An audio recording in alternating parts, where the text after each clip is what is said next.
বন্ধুরা আবার একটি রিক্রুটমেন্টটি পার্মানেন্ট পোস্টে এবং সেন্ট্রাল গভর্নমেন্টের রিক্রুটমেন্ট।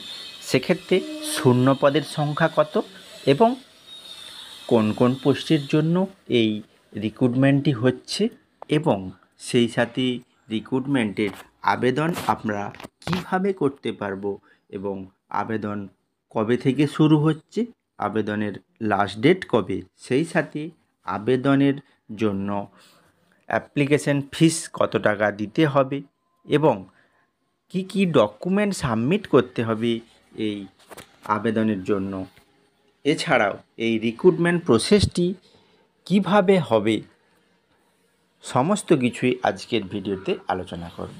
তাই দর্শক বন্ধুগণ অবশ্যই ভিডিওটি প্রথম থেকে শেষ পর্যন্ত দেখো, যাতে করে এই রিক্রুটমেন্ট সংক্রান্ত খুঁটিনাটি তথ্য সমস্ত কিছু তোমরা পেয়ে যেতে পারো। তো আজকে দর্শক বন্ধুরা আমরা আলোচনা করব রেলওয়ে রিক্রুটমেন্ট বোর্ডের যে শূন্যপদগুলি প্রকাশিত হয়েছে সেগুলি বিস্তারিতভাবে দেখে নেব। তো সেখানে শূন্যপদের সংখ্যা 434 অর্থাৎ 434টি শূন্যপদ প্রকাশিত হয়েছে, যার মধ্যে রয়েছে nursing superintendent, dialysis technician, health inspector, pharmacist, radiographer, ECG technician, laboratory assistant grade 2 এই পোস্টে নিয়োগগুলি হবে। তো আমরা বিস্তারিতভাবে দেখে নিই সেই নোটিফিকেশানে কী কী বলা হয়েছে। তো চলো দর্শক বন্ধুগণ আর দেরি না করে সরাসরি আমরা সেই ডিসপ্লেতে দেখে নিই। বন্ধুরা রেলওয়ে রিক্রুটমেন্ট বোর্ড থেকে যে নোটিফিকেশানটি প্রকাশিত হয়েছে, যেখানে post name railway recruitment board paramedical staff CEN 032025 online form পর পোস্ট অফ 434 অর্থাৎ 434টি শূন্যপদে যে প্রকাশিত হয়েছে রেলওয়ে রিক্রুটমেন্ট বোর্ড থেকে প্যারামেডিক্যাল স্টাফ হিসাবে, যেখানে প্রকাশিত হয়েছে 9ই আগস্ট 2025। 9ই আগস্টে এই শূন্যপদটি প্রকাশিত হয়েছে রেলওয়ে রিক্রুটমেন্ট বোর্ডের পক্ষ থেকে। সেখানে কোন কোন পোস্টের জন্য নিয়োগ করা হবে? It has officially released the notification for online application for the post of nursing superintendent, dialysis technician, health inspector, malaria health inspector grade 2, physiotherapy, radiographer, X ray technician, ECG technician, সেছাড়া আছে ল্যাব অ্যাসিস্ট্যান্ট গ্রেড 2, যেটা হচ্ছে paramedical ক্যাটাগরির মধ্যে পড়ে। যেখানে total শূন্যপদ আছে 434টি এবং অ্যাপ্লিকেশনটি স্টার্ট হচ্ছে 9ই আগস্ট, অর্থাৎ অ্যাপ্লিকেশনটি শুরু হয়ে গেছে। চলবে সেটা কতদিন? 8 সেপ্টেম্বর অর্থাৎ 8ই সেপ্টেম্বর অবধি এই অ্যাপ্লিকেশনগুলি চলতে থাকবে। All eligible and interested candidate can be read the full notification before the apply online, অর্থাৎ অনলাইনে অ্যাপ্লিকেশান করার পূর্বে অবশ্যই বিস্তারিতভাবে পড়ে নিয়ে অ্যাপ্লিকেশানটি করতে হবে। ওকে, এরপরে আমরা দেখব যে বেশ কিছু গুরুত্বপূর্ণ ডেট, সেই গুরুত্বপূর্ণ ডেটগুলি আমরা এখন দেখে নেব। ইম্পর্ট্যান্ট কিছু ডেট, যেটা বলেছে অনলাইন অ্যাপ্লিকেশানটি স্টার্ট হয়ে গেছে 9ই আগস্ট থেকে, যেটা চলবে 8ই সেপ্টেম্বর পর্যন্ত। ফিস পেমেন্ট করার লাস্ট ডেট হবে 10 সেপ্টেম্বর। মডিফাই করা যাবে 11 থেকে 20 সেপ্টেম্বরের মধ্যে। এক্সাম সিটি ডিটেলস অ্যাভেলেবেল পরবর্তী ক্ষেত্রে পাওয়া যাবে। Notify letter, admit card available হবে, পরবর্তী ক্ষেত্রে নোটিফাই করা হবে। কম্পিউটার বেসড টেস্ট, যেটাও পরে জানিয়ে দেওয়া হবে। টোটাল ভ্যাকেন্সি আছে 434টি। এখানে অ্যাপ্লিকেশন ফিস হিসাবে যেটা দিতে হবে, জেনারেল, ওবিসি, ইডব্লিউএসের ক্ষেত্রে অ্যাপ্লিকেশন ফিস দিতে হবে 500 টাকা। এসসি এসটি ফিজিক্যালি চ্যালেঞ্জের ক্ষেত্রে অ্যাপ্লিকেশনের ফিস দিতে হবে 250 টাকা। অল ফিমেল ক্যান্ডিডেটের ক্ষেত্রে দিতে হবে 250 রুপিস। পেমেন্ট মোডটা কী হবে? পেমেন্ট মোড হবে debit card, credit card, UPI, net banking ইত্যাদির মাধ্যমে অনলাইনে অ্যাপ্লিকেশানটি অনলাইনে এই পেমেন্টটি করা যাবে। ওকে, যেখানে এজ লিমিট এবং এলিজিবিলিটি ক্রাইটেরিয়া সমস্ত কিছু পরবর্তী ক্ষেত্রে আমি আলোচনা করছি। যেখানে যে 434টি শূন্যপদ প্রকাশিত হয়েছে, যেখানে নার্সিং সুপারিনটেন্ডেন্ট ক্ষেত্রে এজ লিমিট রাখা হয়েছে 20 থেকে 40, যেখানে টোটাল শূন্যপদ 272টি। এরপরে এলিজিবিলিটি, এখানে eligibility certificate as a registered nurse and pass 3 years, 3 বছর পাস করতে হবে এবং রেজিস্টার্ড নার্সের সার্টিফিকেট থাকতে হবে। Course in general nursing midwifery or BSc in nursing, BSc nursing হতে হবে অথবা জিএনএম হতে হবে। সেই সঙ্গে পে স্কেল বলেছে 45,900 সেভেন্থ পে কমিশনের আন্ডারে। এরপরে নেক্সট আসছি ডায়ালাইসিস টেকনিশিয়ান, যেখানে এজ লিমিট বলেছি 20 থেকে 23-এর মধ্যে, 4টি শূন্যপদ। এখানে কোয়ালিফিকেশান কী চাওয়া হয়েছে, বিএসসি ইন ডিপ্লোমা অর 2 ইয়ার যে কোনো স্যাটিসফ্যাক্টরি যে ইন হাউস ট্রেনিং করতে হবে।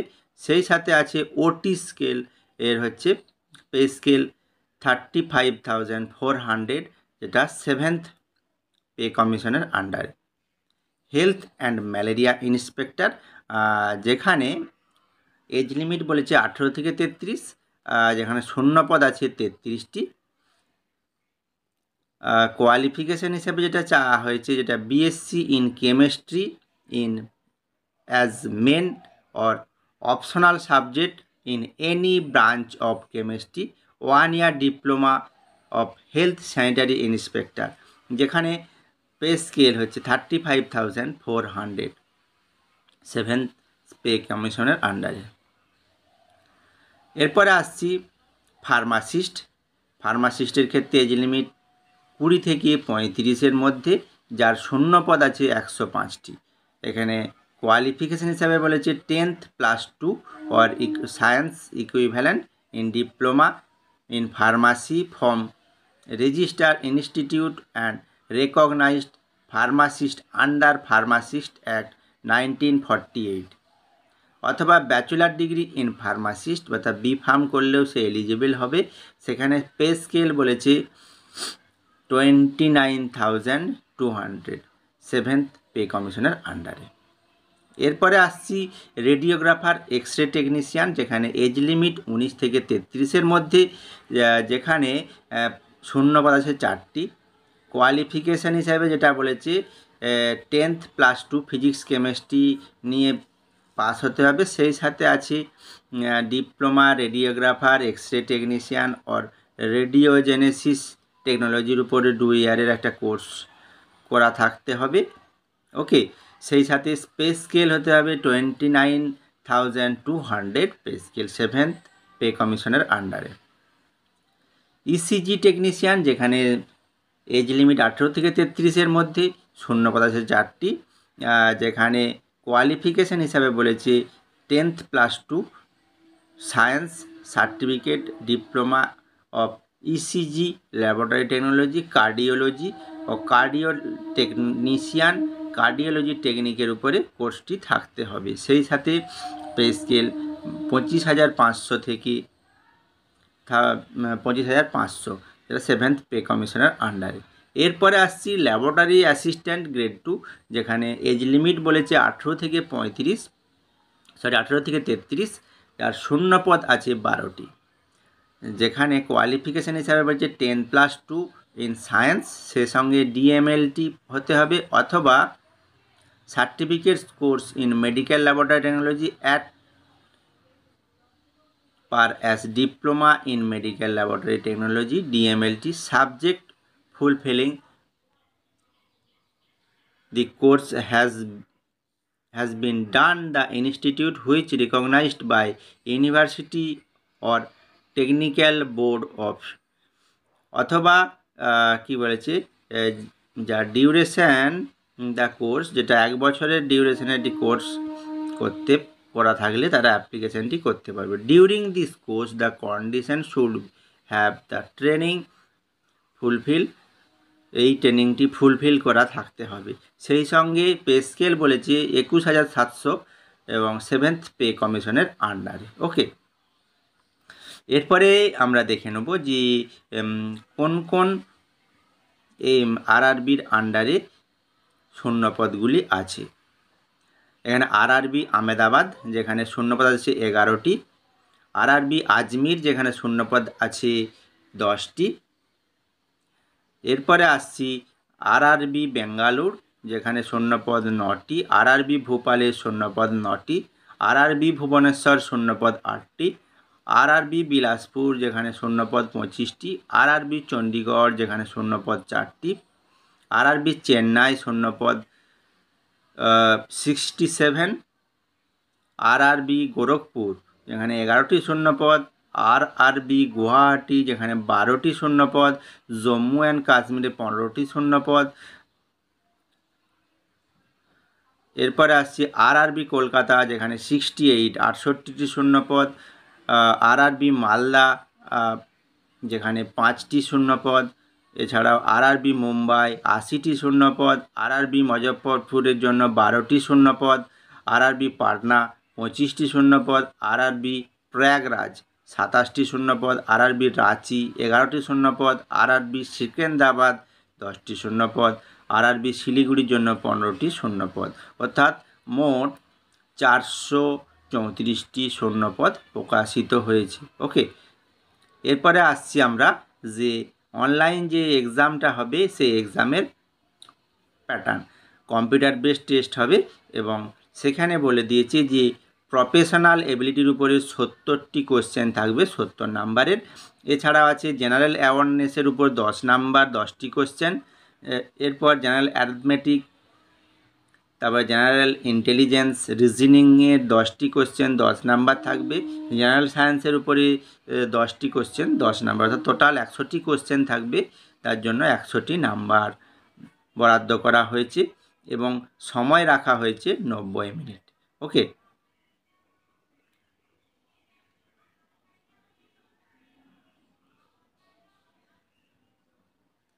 তো আমরা এখন আলোচনা করছি আরআরবি যে প্যারামেডিক্যাল স্টাফ হিসাবে যে রিক্রুটমেন্টটি প্রকাশিত হয়েছে, যেটা 03/2025 এই সিইএন নাম্বারের আন্ডারে।